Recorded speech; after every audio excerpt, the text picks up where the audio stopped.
Le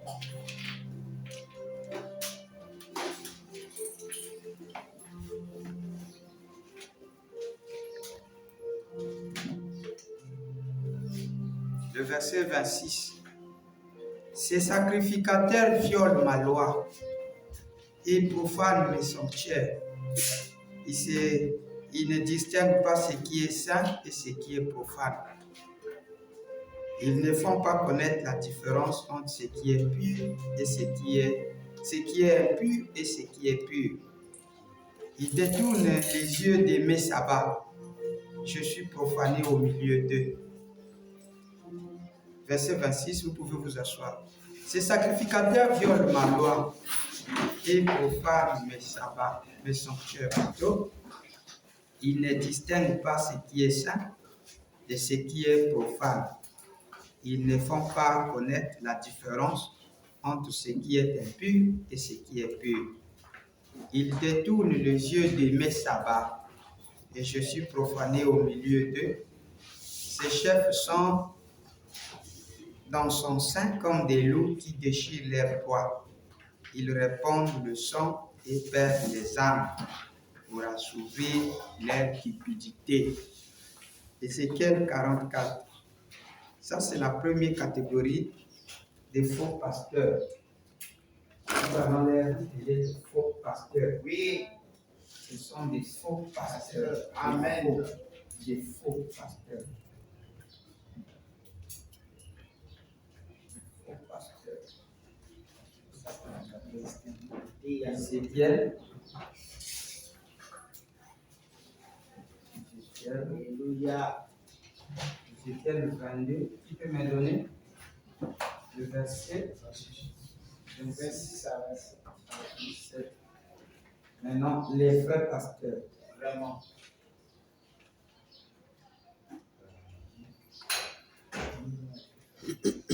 Voilà.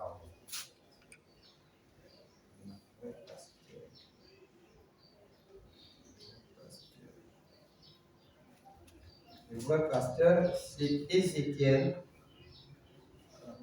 Ézéchiel 44. Le verset 21 aussi, non? Ézéchiel 21. 22 jusqu'à 24.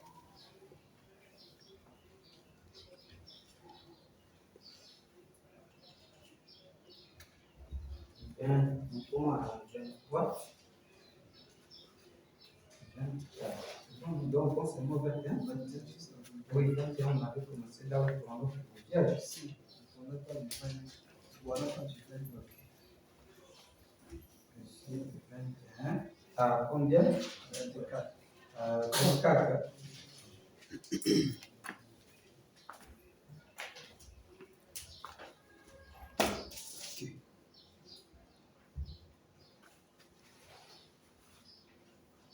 Je vous salue tous dans le nom de notre Seigneur encore. Amen. Dans le nom de notre Seigneur William Ayon.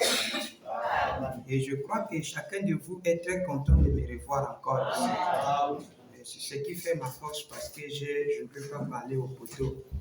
Je dois parler aux hommes qui ont un cœur, qui ont une âme devant le Seigneur William Branham. Et ma force c'est que vous puissiez accorder votre attention à ce que je vais dire ici.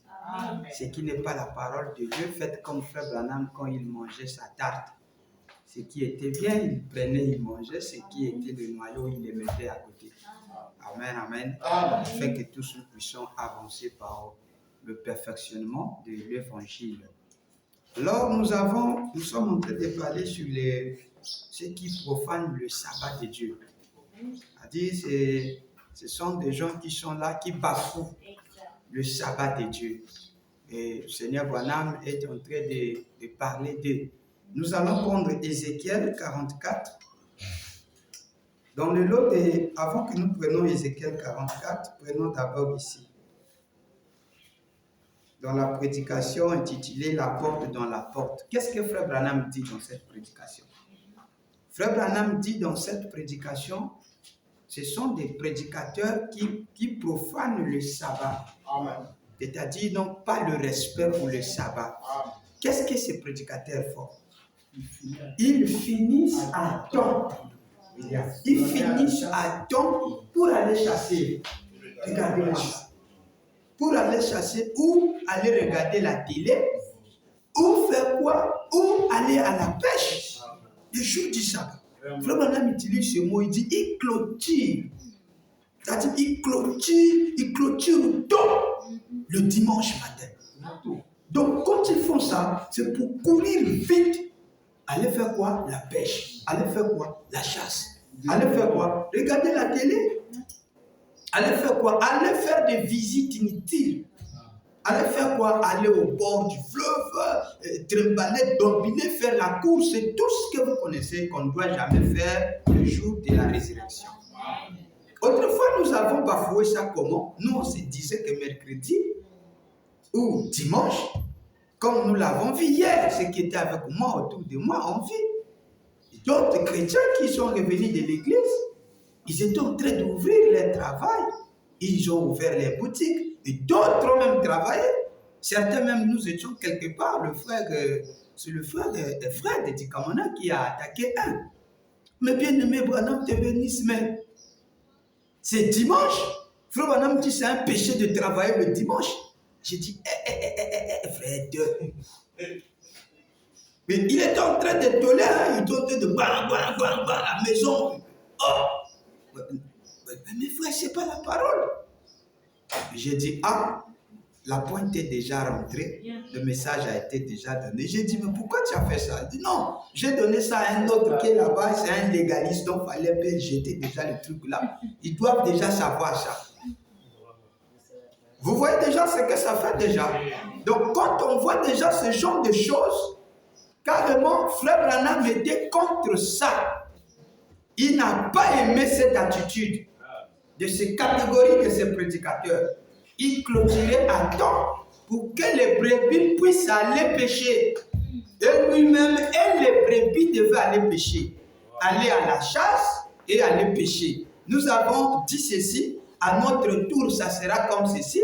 Clôturer à temps pour que j'aille suivre mon TikTok, pour que j'aille suivre le match, le final, pour que j'aille suivre le Real de Barcelone.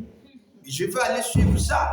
Je veux aller suivre la Ligue des champions de Liga Sport. Donc, ils ont beaucoup de choses. Je vais finir à temps pour que j'aille suivre ma patronne où il jouera. Parce que c'est la série où la dame là va renverser la rivale qui avait quitté Mexico, qui était venue prendre le chantier naval de son mari de faire. Et on a déjà ce bouquet de toutes ces choses-là. Je dois finir à temps pour aller suivre le 24 chrono. Parce que l'épisode de Jack Bauer doit être libéré de la prison. Je ne dois pas monter ça. Je dois aller suivre. À l'époque de Frère Branham, c'était des soucis. Vous voyez ça? Ce sont que de mêmes esprits, mais qui changent que des temps. Là-bas, c'était Suzy qui aime Suzy, les oh là là, oh Lily. Donc c'était comme ça, une femme mariée à 4 fois. C'est les novellas avec la série américaine changeait que des fois. Qui aime Suzy. Et ça passait souvent le mercredi. Des jours glorieux de la prière, le diable a introduit cela dans les programmes de la télévision. Et tous les croyants, la majorité des faux croyants, et même les frères qui étaient séduits et les sœurs par cet esprit, manquaient les réunions. Voilà pourquoi vous allez les retrouver sous les bancs de Frère Branham, frappant cela directement. Ils ratent la réunion pour suivre qui aime Suzy. Une vieille femme, une femme comme ça, qui se marie, qui se divorce, qui se marie, qui se divorce, qui a plus de 5 maris comme ça là. Et c'est ça que vous voulez prendre comme votre modèle. En disant que vous voulez vous identifier aux stars de ce cinéma comme ces filles-là, qui commettent adultère par le long du jour, tous les jours avec des baisers, des embrassements qu'ils font. Et vous ratez l'église à cause de ces sottises, de ces bêtises-là. L'apôtre dans la porte ici, prêchait le 11 7e mois ce soir, paragraphe 40. Voilà ce que dit le bon berger. Il dit, si vous êtes lié par votre position sociale, par votre prestige social, les Américains sont corrompus par leurs prestiges sociaux. Vos églises sont corrompues. par des réunions de repas, de bienveillance, par des arnaques, de loteries et de futilités tenues dans les églises. Amen. Certains prédicateurs, c'est pour accomplir Ézéchiel 24, le verset 26 à 27. Certains prédicateurs clôturent tout. Alléluia. Ils clôturent tout. Amen.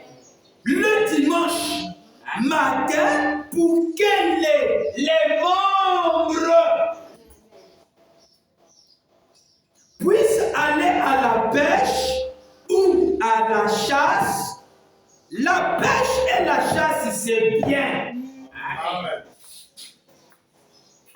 Mais on ne doit pas le faire le dimanche. Amen. Pourquoi? C'est le jour de l'Éternel. Est-ce que le démarrage est correct? La télé est bonne. Quelqu'un peut dire un mot amen? Si la télé est mauvaise, ton téléphone aussi est mauvais. Par contre, même ton journal aussi est mauvais. La radio aussi, elle est mauvaise. Attention! Ça, c'est pas bien. De le faire le dimanche, comme a dit ce sabbat. Pour ceux qui sont déjà un peu évolués dans l'enseignement.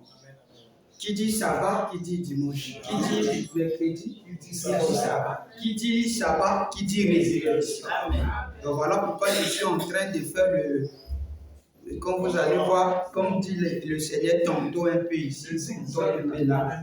Tout c'est pour que vous puissiez avoir un peu l'idée comment nous sommes en train d'attaquer la fête dans tous ses sens. Amen. Alors, quelqu'un peut dire un gros amen. Amen. Quelqu'un a saisi ce que le Père a voulu dire. Et ça veut dire les faux prédicateurs clôturent la réunion à temps le dimanche. Afin de faire quoi? Afin que les membres puissent aller pêcher et faire la chasse le jour de dimanche. La chasse et la pêche, c'est bien. Il y a un mais. Mais on ne doit pas, on ne doit pas le faire le dimanche. Pourquoi? C'est le jour de l'Éternel. Voici le jour de l'Éternel arrive. On ne doit pas faire ça le jour de l'Éternel. Il y a un cours.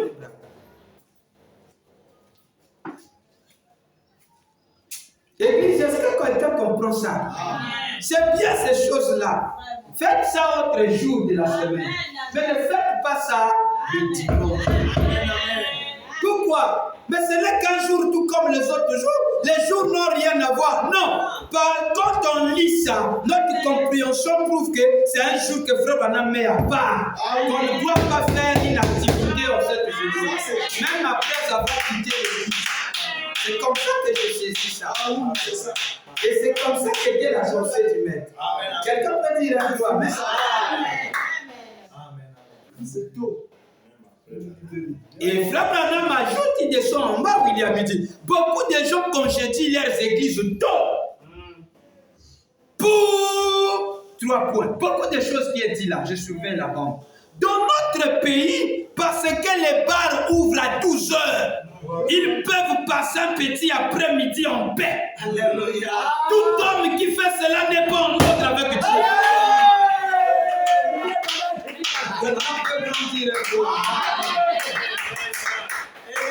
Il est à côté de nous, ça ouvre un peu à 12 heures, les bars sont là. On peut passer en paix. Il n'y a pas tellement les musiques et tout. Il y a qu'un qui vient au Fandina.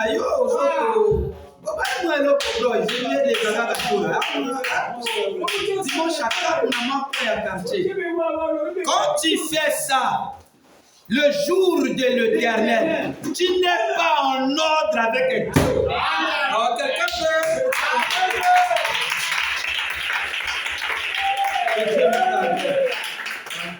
Que Dieu ait pitié de nous. Merci Seigneur. Certains prédicateurs sont descendus même en bas. Eux qui devaient garder avec des eaux pures. Ça veut dire qu'ils étaient des eaux de séparation. Parce que leur but, c'est de dire aux gens de se séparer de ce qui n'est pas la parole de Dieu.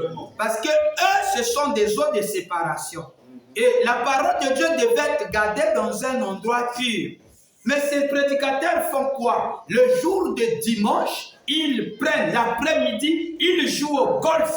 Vraiment. Ils jouent au golf. Et quand quelqu'un fait ça, c'est pas sérieux.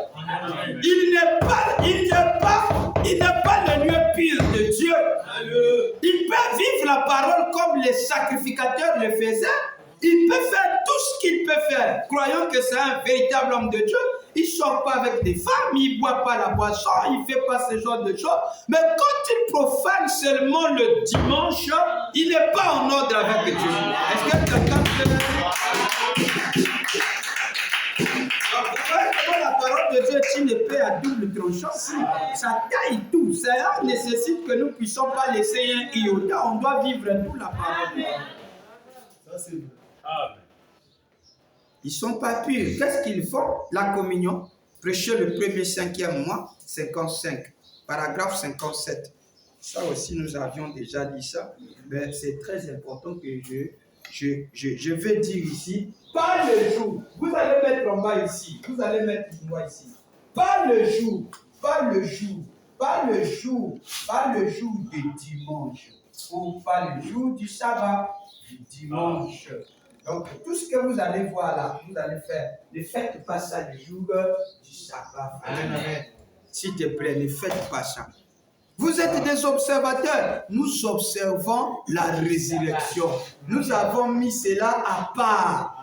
C'est une journée à part. Et en cette journée, Frère Branham nous déclare que nous devons être légalistes pour un moment.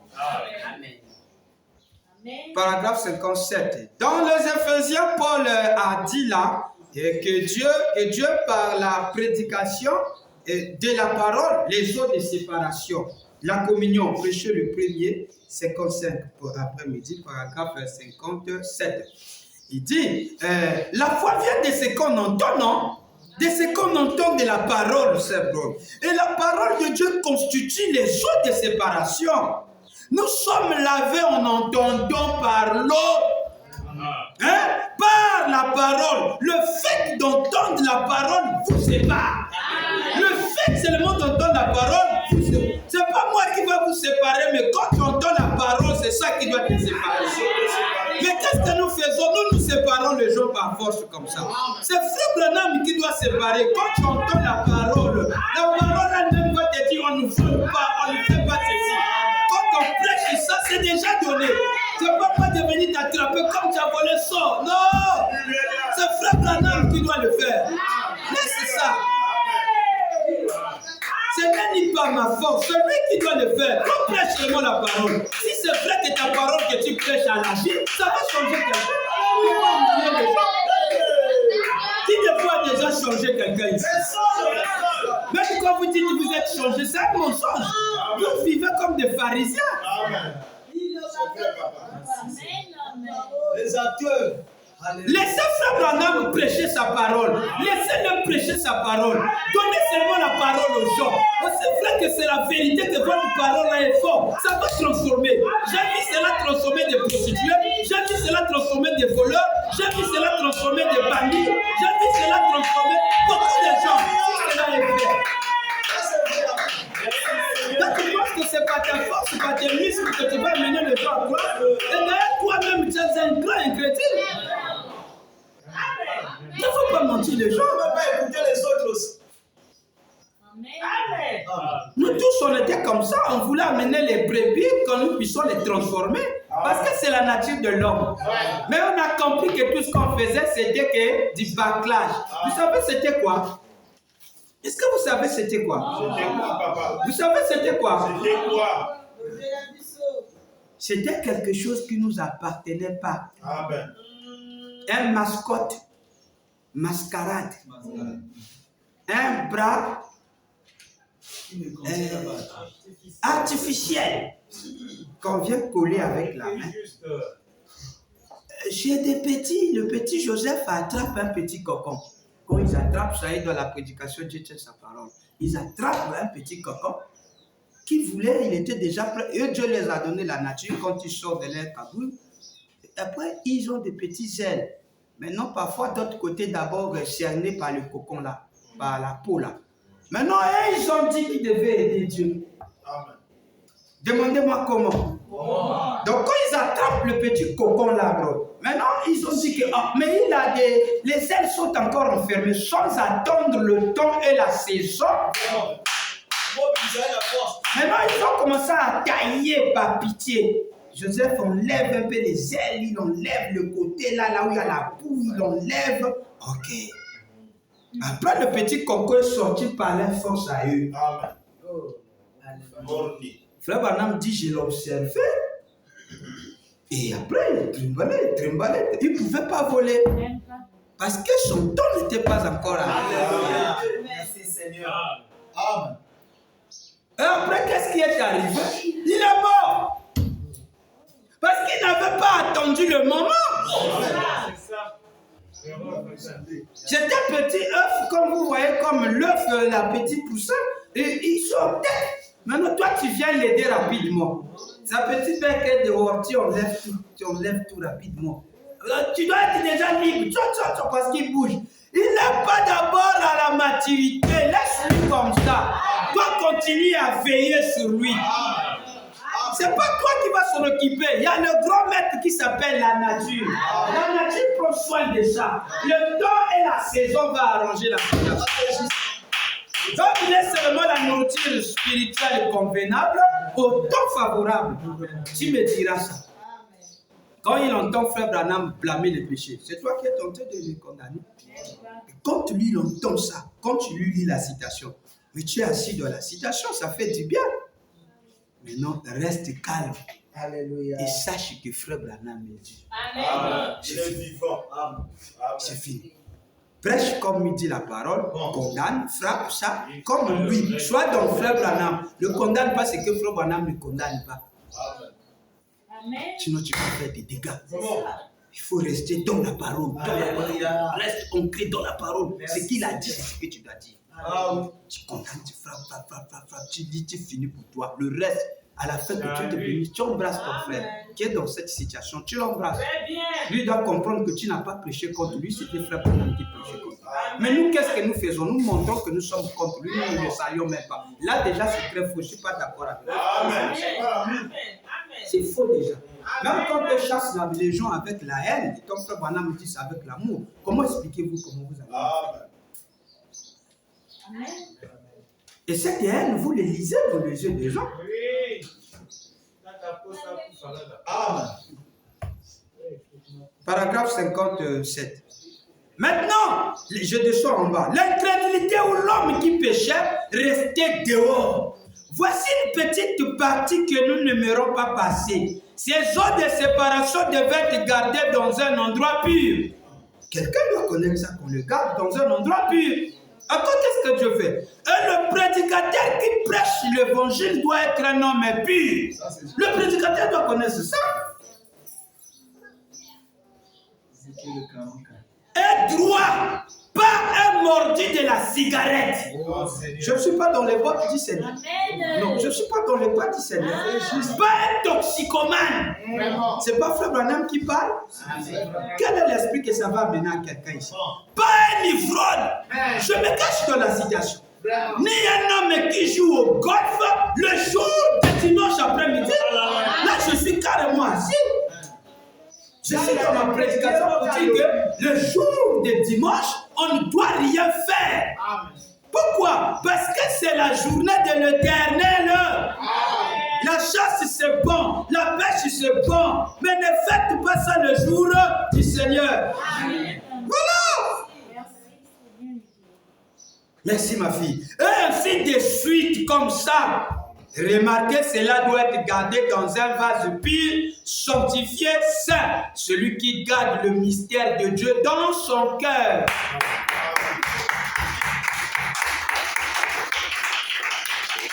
Quoi? Pas le dimanche. J'aimerais que vous disiez tous ensemble, pas le dimanche. Quoi? Pas le dimanche. Et je veux 1, 2, 3, go. Quoi? Pas le dimanche. Voilà. Ok. Amen. Qu'est-ce? C'est parce que Frère Branham ne croit pas ça. Lorsqu'il était jeune, lorsqu'il jouait le baseball, il était un bon attaquant. Il était un bon bloqueur. Frère Branham jouait pour l'équipe des méthodistes. Ils sont venus le prendre. Ils avaient un règlement de jeu. Ils avaient un règlement dans ce jeu-là. La règle des jeux consistait à quoi? De ne jamais jouer le jour de Dieu. Ah, wow, c'est beau. Donc là, carrément, on voit l'attitude des Paul et quelqu'un. Ils sont des sabbataires. Ils sont ancrés dans ça. Un certain jour, quand Dieu est venu, il nous a racheté de l'éternité, il n'y a plus de temps. Mais c'est l'éternité qui vous dit ça. Et Frère Branham dit, la résurrection de Jésus vous introduit dans l'éternité. C'est le 8e jour. Il dit, c'est un jour éternel. Nous arriverons là. Donc, la résurrection, c'est un jour éternel parce que ça vous libère de tout ce que vous avez. Ça vous introduit dans la paix éternelle. Et donc, vivant dans vos âmes, vous êtes libérés de toute servitude. Mais n'empêche que sous la terre,